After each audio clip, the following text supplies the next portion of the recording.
بیوی بار بار ماں پر الزام لگائے جا رہی تھی اور شوہر بار بار اس کو اپنی حد میں رہنے کا کہہ رہا تھا، لیکن بیوی چپ ہونے کا نام ہی نہیں لے رہی تھی۔ بار بار زور زور سے چیخ چیخ کر کہہ رہی تھی کہ اس نے انگوٹھی ٹیبل پر ہی رکھی تھی اور تمہارے اور میرے علاوہ اس کمرے میں کوئی نہیں آیا، انگوٹھی ہو نہ ہو ماں جی نے ہی اٹھائی ہے۔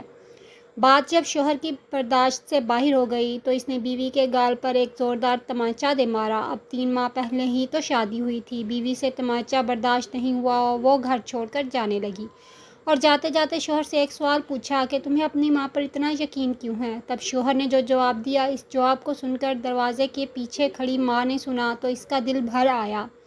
شوہر نے بیوی کو بتایا کہ جب وہ چھوٹا تھا تب اس کے والد گزر گئے۔ ماں محلے کے گھروں میں جھاڑو پوچھا لگا کر جو کما پاتی تھی، اس سے ایک وقت کا کھانا آتا تھا۔ ماں ایک پلیٹ میں مجھے روٹی دیتی تھی اور خالی ٹوکری ڈھک کر کہتی تھی، میری روٹیاں اس ٹوکری میں ہیں، بیٹا تو کھا لے۔ میں بھی ہمیشہ آدھی روٹی کھا کر کہہ دیتا تھا کہ ماں میرا پیٹ بھر گیا ہے، مجھے اور نہیں کھانا ہے۔ ماں نے مجھے میری جھوٹی آدھی روٹی کھا کر مجھے پالا پوسا اور بڑا کیا۔ آج میں 2 روٹی کمانے کے قابل ہوا ہوں، لیکن یہ کیسے بھول سکتا ہوں کہ ماں نے عمر کے اس حصے پر اپنی خواہشات کو مارا ہے۔ وہ ماں آج عمر کے اس حصے پر کیسے انگوٹھی کی بھوکی ہوگی، یہ میں سوچ بھی نہیں سکتا۔ آپ تو 3 ماہ سے میرے ساتھ ہو، میں نے تو ماں کی قربانیوں کو گزشتہ 25 سالوں سے دیکھا ہے۔